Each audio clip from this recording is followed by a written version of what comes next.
Covid-19 et la réponse du leadership éthique. Ce message s'adresse principalement aux porteurs de responsabilités à tous les niveaux. Oui, à tous les niveaux, quelles qu'en soient les organisations, les différents secteurs. Pour cela, retournons maintenant un peu vers le début de cette année 2020. Oui, 2020, année prometteuse. Une année qui reprend les dynamiques des années précédentes, mais de façon plus importante, de façon amplifiée. Tout va plus vite, tout est plus important, tout est plus grand, les investissements sont plus importants, les projets sont gigantesques sur le plan technologique, sur le plan des constructions, voilà, sur le plan des interactions sur le plan international. Donc, tout le monde court. Et d'ailleurs, tout le monde, en fait, dispose de moins de temps. Il n'y a pas le temps, il n'y a plus le temps, tout le monde court. Et donc, une disponibilité de moins en moins importante, et il faudra faire plus de choses avec moins de moyens dans l'ensemble. Mais de toute façon, il y a de belles ouvertures, il y a de belles perspectives. C'est un monde qui va en avant, et de toute façon, toute la planète, finalement, au niveau des voyages, sera visitée, que ce soit dans le cadre des activités professionnelles, que ce soit pendant les vacances. Et si le monde ne suffit pas, ce sera le cosmos.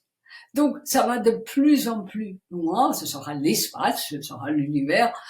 Donc, une marche en avant, un mouvement intense et un rythme très, très dense. Et là-dessus, arrive brusquement l'impensable, l'inimaginable, l'inconcevable, l'arrêt instantané, d'un jour à l'autre, un blocage pour se retrouver chacun dans ses quatre murs, à la maison, enfermé, pourrions-nous dire, confiné. Et alors, qu'est-ce qui s'est passé? Eh bien, un petit virus a réussi à réaliser cette prouesse pour des milliards d'êtres humains en simultané.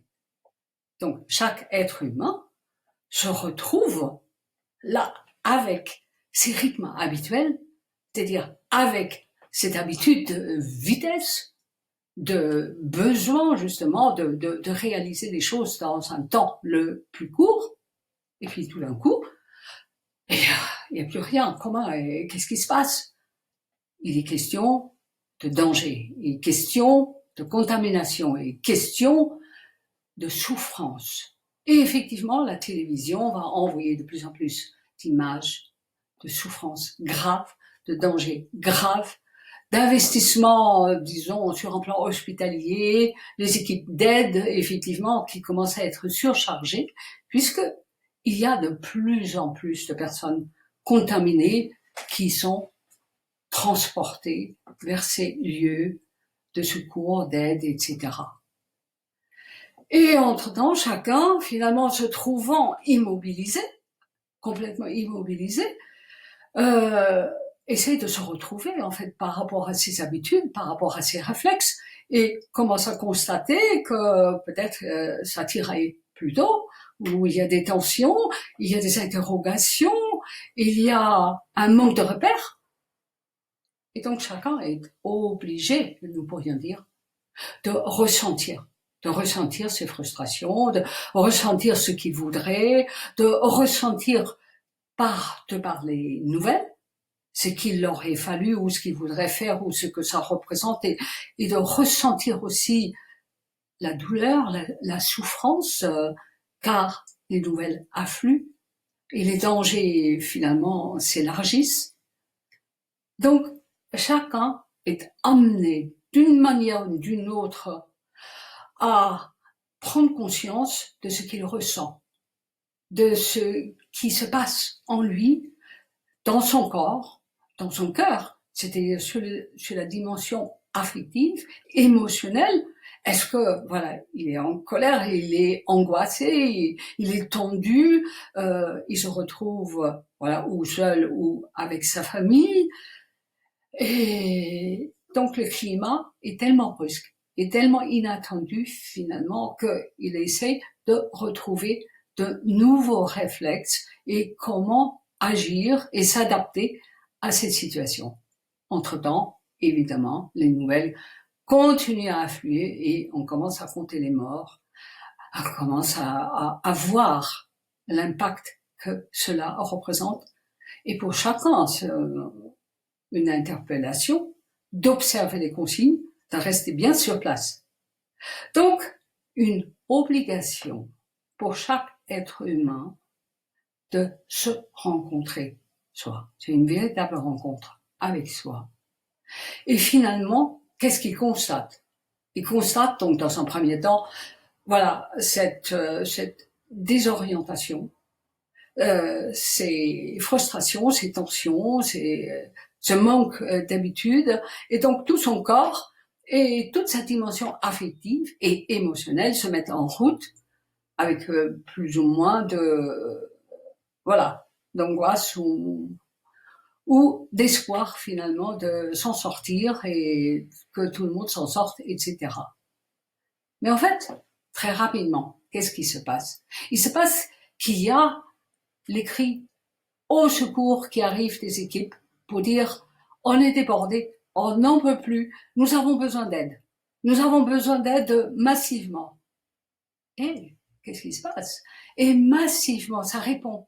Oui, je viens pour aider, je viens pour soutenir, je viens pour participer. Oui, et j'accepte effectivement le danger. Et je le fais même au risque d'être contaminé, je risque ma vie. Et pourtant, je dis oui. Et donc, il y a les équipes sur place. Il y a tous ceux qui arrivent et tous ensemble, ils travaillent. L'empathie se fait ressentir. Cette identification à l'autre pour dire tu souffres, écoute, je viens t'aider.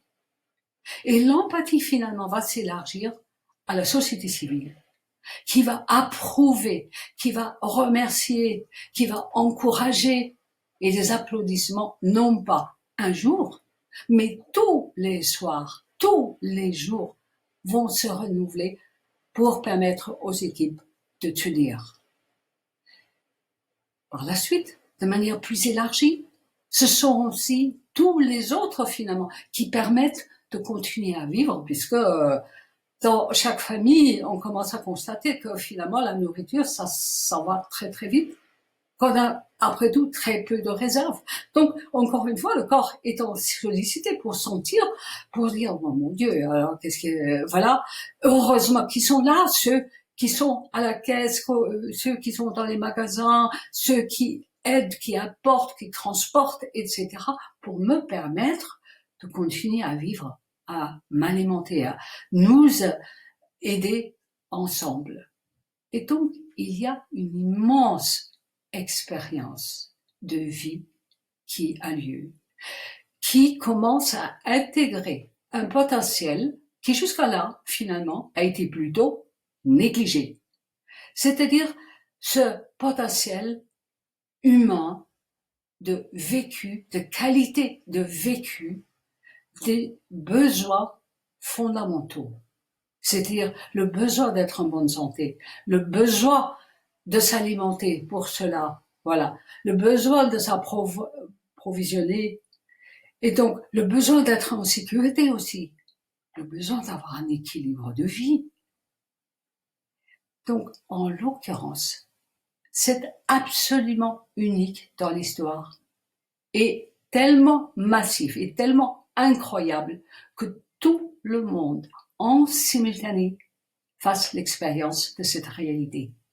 De cette réalité qui, surtout dans notre vie moderne, avec une intellectualisation affolante, avec une séparation très souvent du mental abstrait dans les calculs, etc., a amené énormément de séparation d'avec ce qui est essentiel. Et donc une prise de conscience absolument incroyable par rapport à ce qui est essentiel.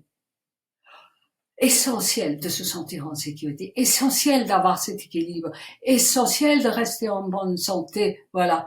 Essentiel finalement d'avoir de l'empathie, de s'entraider et de voir les complémentarités que nous avons tous pour le même but, pour une qualité de vie, c'est-à-dire cette dimension humaine, cette fameuse dimension humaine dont nous parlons des fois plutôt abstraitement pour dire mettre l'homme au centre. Eh bien, cette fois-ci, il est au centre. Cette fois-ci, il le vit. En fait, c'est le vécu. Et c'est le vécu, c'est-à-dire l'expérience qui est transformateur. C'est-à-dire, c'est le vécu qui transforme. Ce n'est pas le discours, ce n'est pas la parole, ce n'est pas la pensée seule, et surtout pas la pensée abstraite. Et donc, c'est une expérience phénoménale pour chaque être humain et pour toute la société civile ensemble. Et la société civile, c'est qui? Eh bien, c'est nous tous. Nous ne sommes pas d'un côté un ou une professionnelle, un masque social, et un autre bout de notre être, en quelque sorte, qui est cette personne privée, personnelle. Non, nous ne sommes pas scindés en deux. Nous sommes un être humain, un complet. Et quelles que soient les situations dans notre vie, eh bien, c'est ce potentiel complet qui est à la fois intellectuel, à la fois affectif, empathique, créatif et à la fois sensoriel, et y compris toute la dimension d'ouverture, de visionnaire, d'intuitif, ensemble et en interaction constante.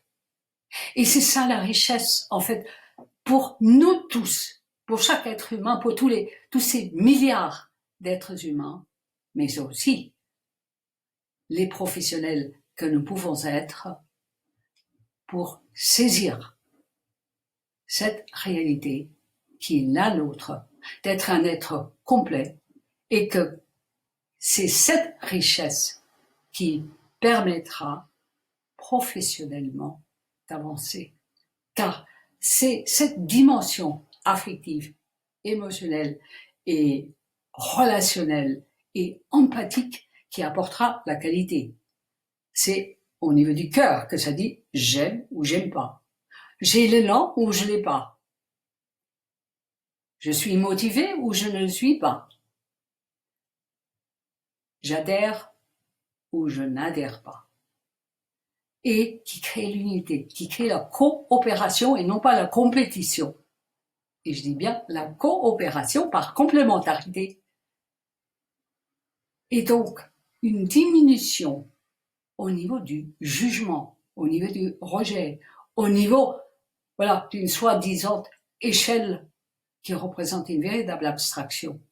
Ce sont des richesses phénoménales, absolument phénoménales pour chaque personne si elle prend conscience de cette réalité, parce qu'elle pourra enfin utiliser son potentiel dans sa globalité, reconnaître l'importance de cette dimension, disons, humaine, de qualité, de sensibilité, de finesse, de discernement, du moment où c'est bien lié avec l'intelligence, et ça donne une intelligence globale qui inclut absolument tous les paramètres, et c'est cela qui nous permet de déployer ensuite une vision globale et de globaliser réellement, disons, inclure tous les paramètres dans un raisonnement pour avancer.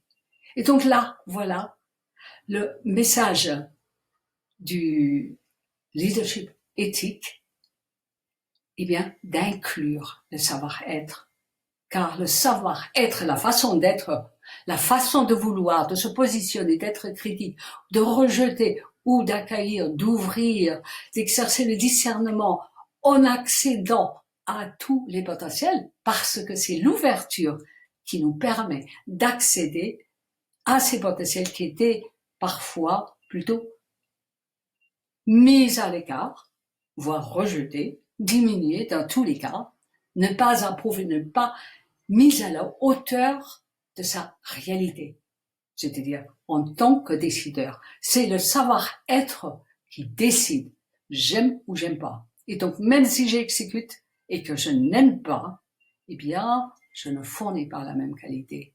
Et dans une entreprise, du moment où tous les collaborateurs adhèrent réellement, concrètement, où tous les collaborateurs peuvent mobiliser leur potentiel pour que dans la complémentarité, les projets qualitativement les plus élevés, donc sur le plan qualitatif, donc une qualité globale, une qualité qui prend en compte tous les paramètres du court, du moyen, du long et du très long terme, y compris même les répercussions sur les futures générations, voilà, et non pas, après moi, le déluge. Je ne suis pas en train de dire que ça s'est dit tout le temps, pas du tout. Mais je veux dire, une focalisation excessive sur le projet en cours, sur le moment, évidemment, exclut les très longs termes. Aujourd'hui, même le moyen terme, eh bien, selon le cas, disons, alors qu'une vie humaine tombe maintenant vers 90 et 100 ans. Donc, c'est une fabuleuse ouverture, c'est une fabuleuse aventure qui est devant nous, à condition exclusivement de maintenir cette ouverture, de prendre conscience, c'est cette prise de conscience en fait qui a eu lieu de toute façon pour la société civile. La prise de conscience de cette force que nous avons à l'intérieur, qui est donc notre potentiel global, et à nous d'en profiter, de le nôtre d'abord, en sachant que nous avons toujours besoin de commencer par nous-mêmes avant d'exiger ou d'attendre, disons ailleurs, à l'extérieur. Comme nous avons vu d'ailleurs les personnes qui se sont mobilisées pour apporter leur aide. C'est à l'intérieur qu'elles ont trouvé la sécurité. C'est à l'intérieur qu'elles ont trouvé les ressources. C'est par eux-mêmes qu'ils ont commencé, n'ont pas attendu que ce soit les autres. Ça, c'est le challenge de demain. Et ça, c'est ce que font les leaders éthiques aujourd'hui pour réussir. Et réussir, non pas dans le court terme, sur le moment seulement, mais réussir de façon pérenne et de plus en plus. Parce qu'au fur et à mesure que les collaborateurs sont imprégnés de cette réalité, qu'ils prennent conscience qu'ils ont la liberté de s'exprimer, de participer, d'être reconnus pour cela. Donc pour nous tous finalement, contrairement aux habitudes, nous avons besoin de reconnaître notre potentiel. Voilà, de le célébrer, d'être conscient. Non pas parce qu'on a plus que l'autre. Non. Nous avons un potentiel infini de création. Pourquoi je dis ça?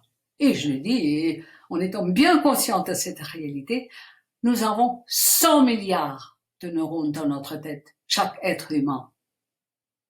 Et nous avons un nombre infini de connexions neuroniques et de possibilités de concevoir, de transformer, de réorienter, d'optimiser, etc., etc.